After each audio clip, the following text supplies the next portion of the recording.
이번 1178화에서 이무는 오로성에게 성지를 비우겠다고 선언합니다.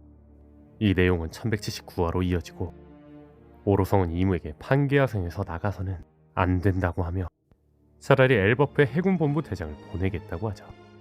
하지만 이무는 오로성의 만류에도 불구하고 이무는 어비스를 타고 엄청난 패기와 함께 엘버프의 성에 도착했습니다. 그런데 이때 능력의 리스크가 막대한지 이무는 입에서 피까지 토하면서 힘겹게 주저앉았습니다. 분명한 건 지금까지 묘사된 이무의 행적에는 한 가지 거대한 의문이 존재합니다. 세계 최강의 권능을 가진 것으로 추정됨에도 불구하고 이무는 결코 본체로 전장에 나서지 않습니다. 대신 군코나 오로성 같은 존재들의 숙주로 삼아 자신의 의지를 투영하고 조정할 뿐이었죠. 이는 단순히 신비주의를 유지하기 위함이 아니라 이무의 생명이나 권능이 마리조아라는 특정 공간에 물리적으로 기속되어 있다는 강력한 증거가 될 수 있을 겁니다. 즉, 이무가 마리조아를 떠나지 못하는 이유는 그것이 단순한 거처를 넘어 이무의 생명을 지탱하는 특정 시스템 그 자체이기 때문에 가능성이 큽니다. 다시 말해 마리조아는 세계를 지배하는 요새인 동시에 800년 전부터 이어져온 이무의 생명을 보존하기 위한 거대한 인큐베이터일 수 있다는 거죠. 그리고 이 시스템에 문제가 생기거나 물리적인 타격이 가해지면 이무의 존재 자체가 위태로워지는 치명적인 구조적 결함을 안고 있는 거 아닐까라는 겁니다.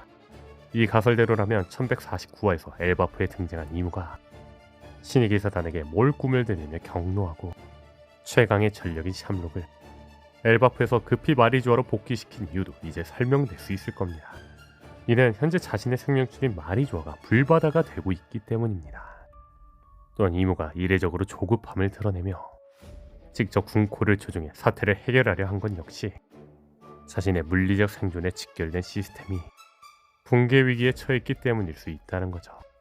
즉, 이무에게 마리조아는 세계를 지배하는 왕자인 동시에 그를 800년간 살려온 거대한 감옥일지도 모릅니다. 그리고 이번 1179화에서 이무의 행적은 이 가설에 힘을 줍니다. 오로성의 극구 만류에도 불구하고 이무는 어비스를 통해 엘바프에 강림했습니다. 하지만 그 직후 이무는 엄청난 패기를 뿜어낸과 동시에 입에서 피를 토하며 힘겹게 주저앉는 모습을 보였습니다. 이는 마리조아라는 거대한 생명 유지 장치와의 연결이 끊어지자마자 800년이라는 억겁의 세월을 버텨온 육체가 급격하게 붕괴하기 시작했다는 증거일 수 있겠죠. 마치 산소 호흡기를 떼어낸 환자처럼 말이죠. 이번 1179화에서 세계정부 창조주 최초의 20인 중 하나 세계의 왕 네로나 이무성의 능력이 공개되었습니다. 이무의 능력은 악마의 열매였습니다. 그런데 여기서 재밌는 건 이무의 능력이라 적혀있는 악마의 열매가 일반적인 악마의 열매와 표기가 다르다는 겁니다.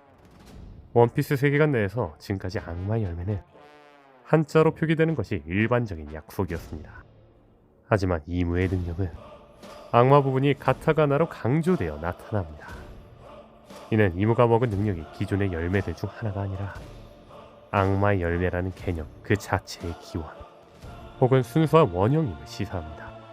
보통의 능력자들은 고무고무나 이글이글처럼 그에 걸맞는 구체적인 형질이나 모델명이 붙습니다. 하지만 이무에게는 그런 수식어가 전혀 없습니다. 단지 악마의 열매로고만 명령된 것은 그가 다른 능력자들처럼 악마의 힘을 빌려 쓰는 사용자가 아니라 모든 열매의 근원이자 그 저주를 설계한 창조주의 위치에 있음을 노골적으로 보여주는 장치의 확률이 높죠. 1139화에서 나미가 신의 기사단이 소환되는 마법진을 보고 이 마법진은 어느 나라의 의식인데 악마를 부르는 거라고 말했습니다. 그리고 과거 524화에서 부르기 날아갔던 무기력선 빈곤의 나라 굼주리나의 주민들은 실제로 흑마술을 통해 마법진에 악마를 소환하려 했었습니다. 즉, 나미가 언급한 책에서 본 마법진과 부록이 겪은 흑마술 의식은 결국 하나로 후렴됩니다. 그리고 이 마법진, 즉 어비스는 자연적인 능력이 아닙니다. 그런데 오망성 어비스는 이모와 심해 계약 이상의 서약을 맺은 자들만이 구사할 수 있는 초자연적인 권능입니다. 결국 세계정부의 최고 전력들이 사용하는 기괴한 이동 및 소환 수식은 이모라는 악마로부터 빌려온 힘이라는 결론에 도달하게 됩니다. 그런데 샤카의 설명에 따르면 900년 전 존재했던 고대 왕국은 현재 에그헤드조차 뛰어넘는 고도의 문명을 부과했습니다. 기후를 통제하고 공상과학 수준의 기술력을 현실화했던 그들이 어째서 20개의 연합국에 패배했는지는 오랜 의문이었습니다. 그 해답은 바로 이무가 맺은 악마와의 계약과 연결할 수 있습니다. 아무리 과학기술이 발달했다 한들 물리법칙을 완전히 무시하는 악마의 권능 앞에서는 무력할 수밖에 없었을 것입니다. 즉, 앞서 무기력 섬의 주민들은 자신들보다 강한 수장족에게 복수를 하기 위해 악마를 소환하려고 했던 것처럼 세계의 20인의 왕 이무는 고대 왕국의 과학에 대항하기 위해 스스로가 세계 시스템을 비트는 악마가 되기로 선택했거나 혹은 심해의 근원적인 존재와 거래하여 그 힘을 손에 넣었던 거 아닐까라는 겁니다. 즉, 이무는 악마와 계약을 하여 최초로 악마의 열매를 먹은 자로 악마의 능력을 최초로 가진 자라는 거죠. 이번 1179화에서 이무가 뿜어낸 기운만으로 주변의 무생물들이 사악한 의지를 띠며 살아나는 섬뜩한 장면이 나왔습니다. 이 묘사는 원피스 세계관의 최대 미스터리로 꼽히는 동물계 열매에 깃든 독자적인 의지에 근본적인 원리를 설명해 주는 걸지 모릅니다. 빅맘의 소울스루 열매가 자신의 영혼을 떼어내어 생명을 나누어주는 방식이라면 이무의 권능은 차원이 다릅니다. 이무는 자신의 패기와 사악한 본질 그 자체를 사물에 강제로 주입하여 억지로 악마의 자아를 발현시키는 수준인 것이죠. 이는 고대 로봇 에메트가 조이브이의 해방의 드럼 소리에 호응하며 희망으로 깨어났던 것과 완벽히 대척점에 있는 방식일 수 있습니다. 조이브이가 자유와 희망으로 잠든 생명을 일깨웠다면 이무는 철저한 공포와 억압을 통해 무생물의 기이한 생명력을 우겨 넣은 것이죠. 그리고 바로 이 강압적인 방식이 훗날 동물계 악마의 열매들이 지니게 된 의지의 기원이 되었음을 짐작해 볼 수 있습니다. 그리고 이 끔찍한 가설은 원피스 세계관을 관통하는 가장 거대한 결론으로 우리를 인도합니다. 바로 이무가 악마의 열매를 만들어내 최초의 창조주일 수 있다는 겁니다. 사물에 억지로 악마의 자아를 주입하여 기괴한 생명력을 부여할 수 있다면 평범한 과일에 악마의 힘과 의지를 우겨 넣어 담아내는 건 역시 이무에게는 너무나 손쉬운 일일 수 있습니다. 어쩌면 최초의 악마의 열매들은 자연적으로 발생한 것이 아니라 고대 왕국과의 거대한 전쟁을 치르기 위해 이무가 자신의 악마적인 권력을 잘게 쪼개어 과일이라는 매개체에 강제로 봉인하고 양산해낸 저주받은 병기였을지도 모릅니다.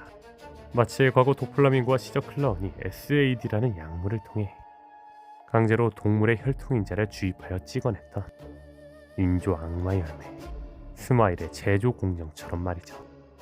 저는 과거 드레스로자 편에서 도플라밍고의 수아가 악마 열매 원리를 설명했던 나왔던 그림을 보며 하나의 가설을 떠올렸습니다. 악마 열매 안에는 이름 그대로 진짜 악마가 담겨있고 그 열매를 먹으면 당사자의 영혼에 그 악마가 깃들어 능력을 빌려 쓰는 것이다. 예를 들어 육체를 불로 바꾸는 이그리그 악마가 이그리그 열매에 담겨 있다가 누군가 이를 먹으면 그 악마가 사용자 영혼에 기생하여 숙주가 불의 능력을 쓰게 해준다는 것이죠. 루피의 경우도 마찬가지로 볼 수 있습니다. 고무 능력을 쓰고 태양의 힘을 다루던 태양의 신 니카라는 존재가 죽어 그 영혼이 열매에 담겼고 루피가 이를 먹음으로써 니카의 능력이 몸에 깃들게 된 거라는 거죠. 그리고 이 가설을 뒷받침해주는 장면이 바로 와노쿠니 편에 있었습니다. 사원 간부 블랙 마리아를 상대했던 니코 로빈의 전투를 떠올려 보겠습니다. 블랙 마리아에게 압도당하던 로빈은 데모니오 플루루라는 기술을 쓰며 말 그대로 거대한 악마의 형태로 변모합니다. 이를 본 블랙 마리아마저 경악하며 악마라고 외쳤죠. 저는 로빈이 변한 이 끔찍한 악마의 형태야말로 꽃꽃 열매에 깃들어 있던 악마의 진짜 정체라고 생각합니다. 단순히 신체를 꽃처럼 피워내는 능력이 아니라 신체를 꽃으로 피워낼 수 있는 권능을 가진 악마가 로빈의 몸에 기생하고 있었고 한계에 몰린 로빈이 그 악마의 형상을 물리적으로 발현시킨 거라는 거죠. 결국 이 모든 퍼즐을 하나로 맞춰보면 하나의 가설이 나옵니다. 이모가 세상의 시스템을 지배하기 위해 무생물에 억지로 사악한 생명력을 우겨넣듯 수많은 지옥의 악마들을 과일에 강제로 봉인해 만들어낸 것이 바로 지금의 악마의 열매 시스템이라는 거죠. 에그헤드 편에서 베가펑크는 악마의 열매를 가리켜 누군가가 바란 인류 진화의 가능성이라 말하며 그것이 너무나 부자연스러운 존재이기에 자연의 어머니인 바다가 그들을 거부하는 것이라 설명했습니다. 그런데 이무의 로마자 표기를 거꾸로 뒤집으면 일본어로 바다를 뜻하는 우미가 됩니다. 결국 능력자가 바다에서 맥주병이 되는 건 바다의 심판이 아니라 내 힘을 빌려 쓰는 자는 나의 영역, 바다 안에서 결코 나를 거스를 수 없다는 이무의 절대적인 지배 선언이라는 거죠.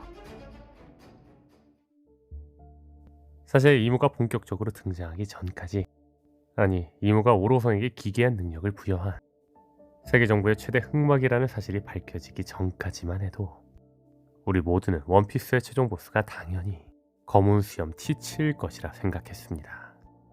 티치는 첫 등장부터 루피와 완벽하게 상반되는 가치관을 보여주었고 무엇보다 루피의 형 에이스를 죽음으로 몰아넣은 장본인이나 다름없었습니다.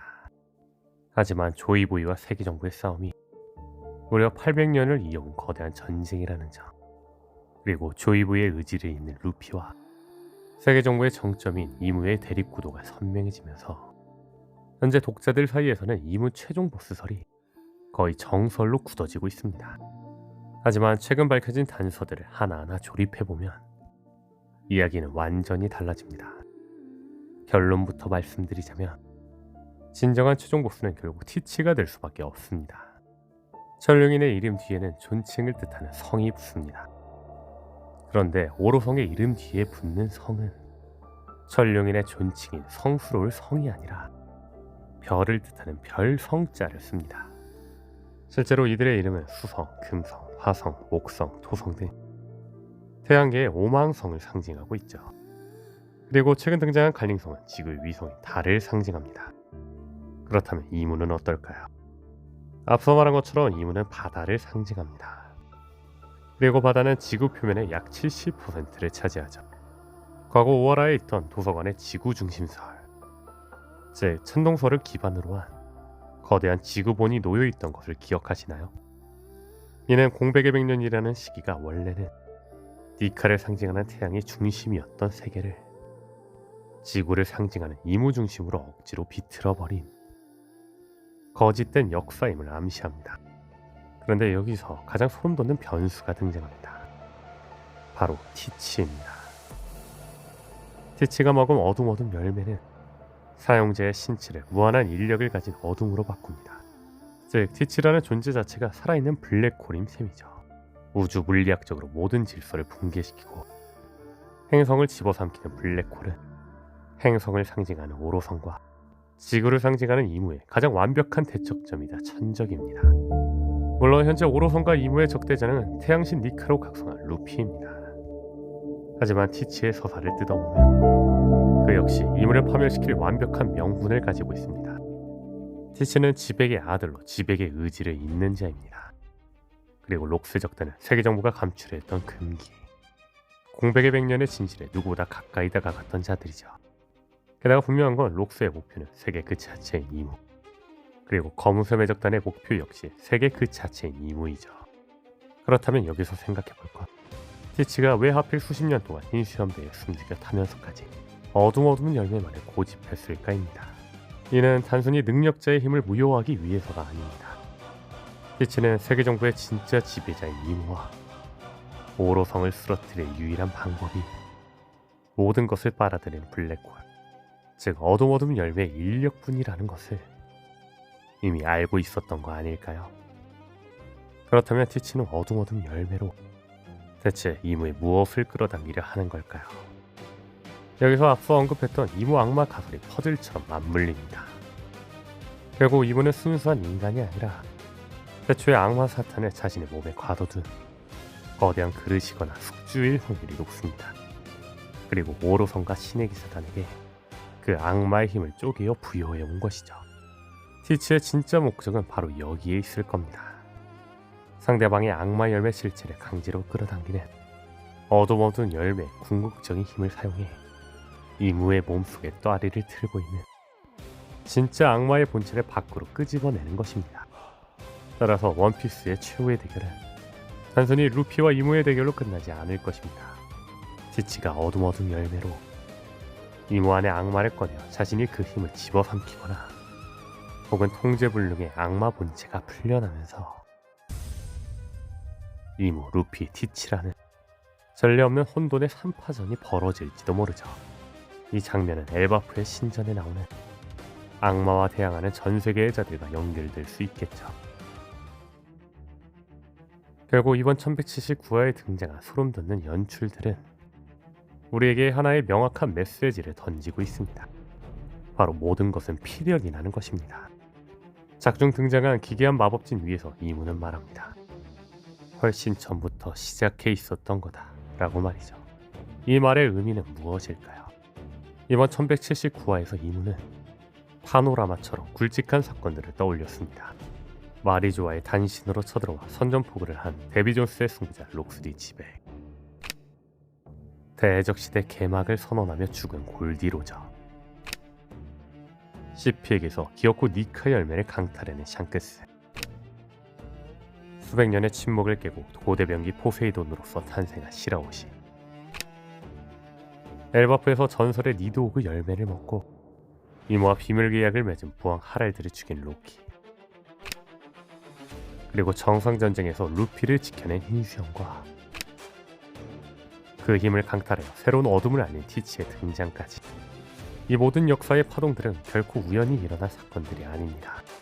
이무라는 거대한 악마가 지배하는 세상 속에서 그 억압의 시스템을 파괴하기 위해 태어난 디에일족들이 800년간 끊임없이 부딪혀온 필연적인 운명의 수레바퀴였던 것이죠. 과거 조이보이와 데비 존스의 대립이 한 세대 전 로저와 록스로 이어졌듯 이제 그 거대한 운명의 수레바퀴는 태양신 니카를 품을 루피와 모든 것을 집어삼키는 블랙홀 티치에게로 완벽하게 수렴되었습니다. 800년 전부터 세계를 통째로 삼키기 위해 거대한 흑마술로 악마를 삼킨 이무, 그리고 그 이무의 뱃속에 있는 진짜 악마의 실체를 끌어당겨 자신이 새로운 신으로 군림하려는 검은 수염 티치, 마지막으로 이 억압의 굴레를 박살내고 진정한 여명을 가져올 태양신 루피까지, 결국 엘바프에서 시작될 이 거대한 3파전은 세계의 주도권을 두고 벌어지는 우주적 스케일의 대결이자 원피스 역사상 가장 처절한 전쟁이 될 것이죠. 과연 이 잔혹한 필연의 끝에서 마지막에 웃는 자는 누가 될까요?